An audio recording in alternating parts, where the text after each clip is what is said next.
What's up, guys? I almost did it again. Almost. I started another new build without starting a video beforehand.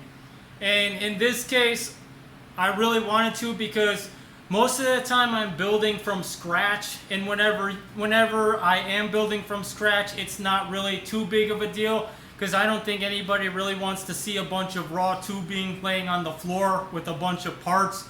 But this one I'm starting with the whole bike and then redoing the entire thing. So if I don't get this now, then I just have nothing later, which I've done so many times in the past. So anyway, this belongs to a buddy of mine here in town where I live in Plano, Texas. And it's really a unique bike in that it's a 74 Ironhead Sportster. And that year also was right-hand shift. So it's just everything switched over from what you would be used to on a traditional motorcycle. Your transmission shifter's on the right-hand side, and the foot brake for the rear is on the left-hand side. And then the other thing about it is I'm hardtailing this bike.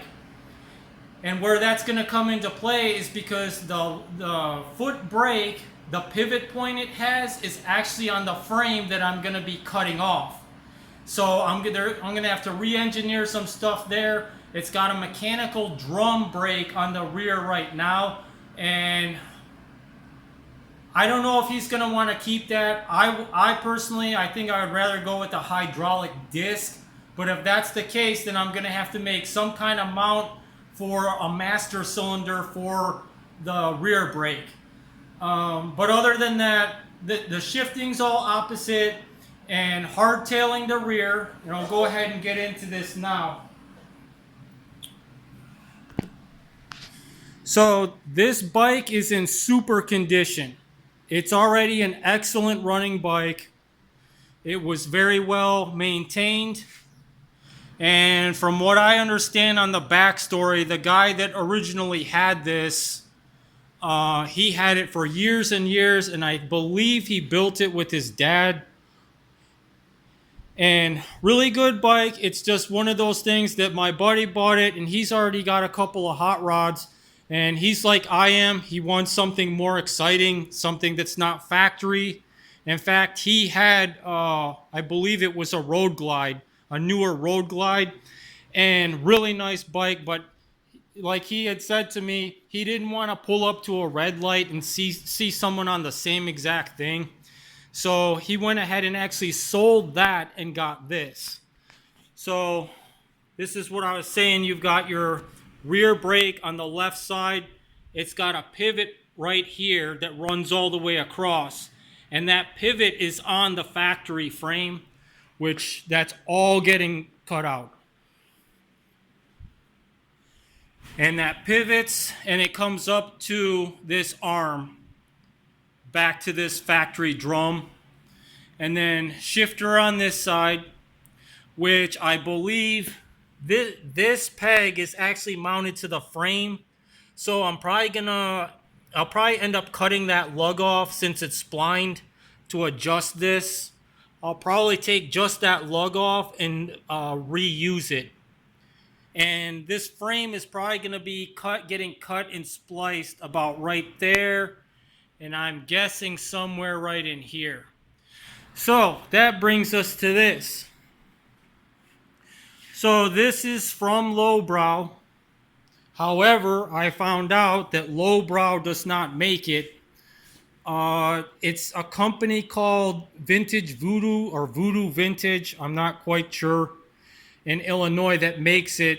Lowbrow, I am assuming, is just a distributor or handles sales. And I wanted him to specifically get this hardtail kit because this backbone, which is going to be going on here, like so,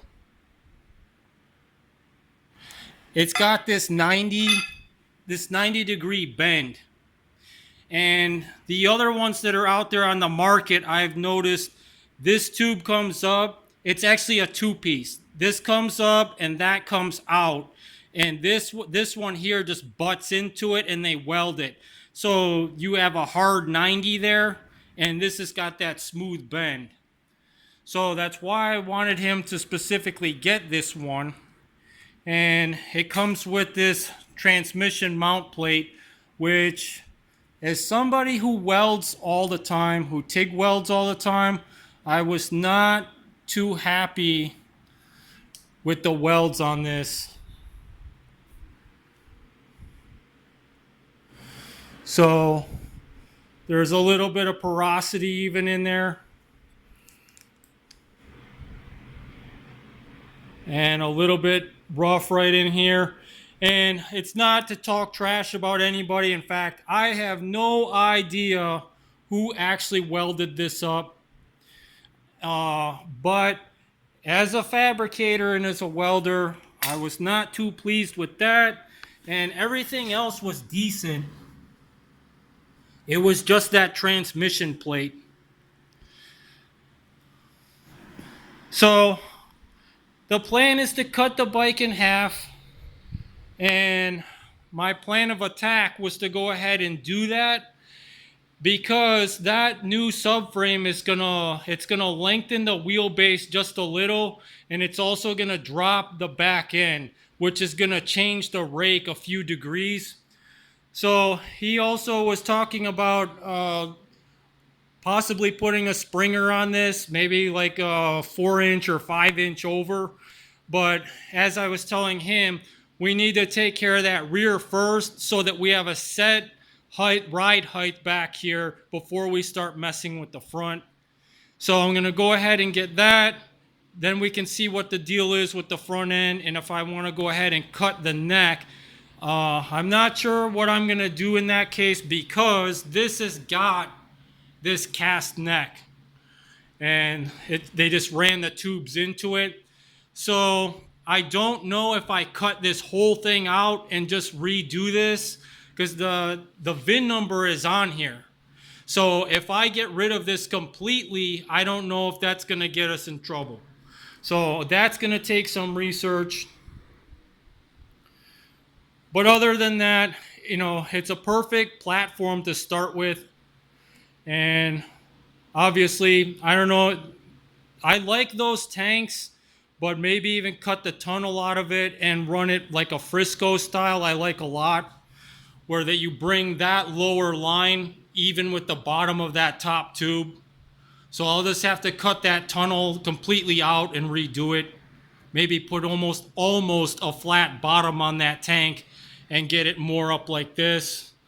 So that stuff's all further down the road. My main focus right now is on cutting out and sectioning this frame. Engine's gonna obviously have to come out 2 or 3 times, 4 times.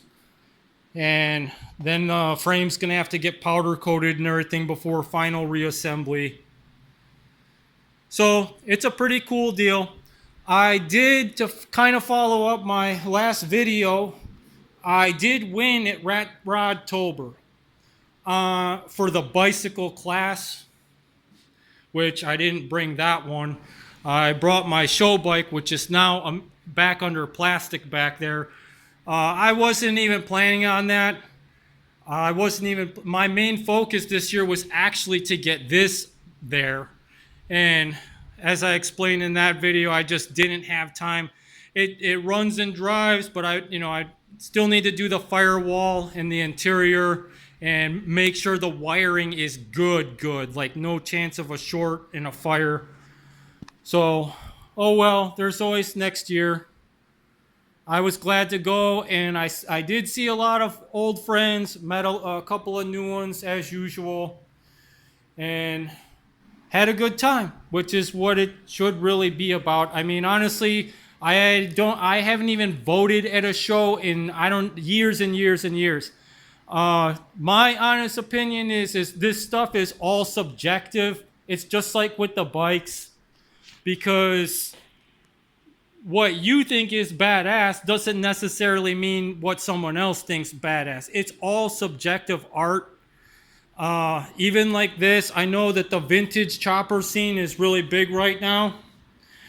But me personally, if I was to build a chopper right now. I'm still a big fan of the custom era that came later, like late 90s, early 2000s. That's still my favorite. I know there's a lot of people out there that are of the opinion of, well, you can't really ride those bikes far, and it's big back, dumb wheels and tires and blah, blah, blah, and they're all into the bagger scene. And it's like, if that's your cup of tea, then good for you, but I still like hardcore choppers. So even though this is a vintage, it is getting hardtailed, and it's still gonna be more of that stripped down hardcore flavor. So him finding me to do this was like a perfect fit for that. And those are the bikes I love. I mean, I really don't care. I'll ride a hardtail 500 miles. I really don't care. All right, guys, I'll keep you posted as this build moves along.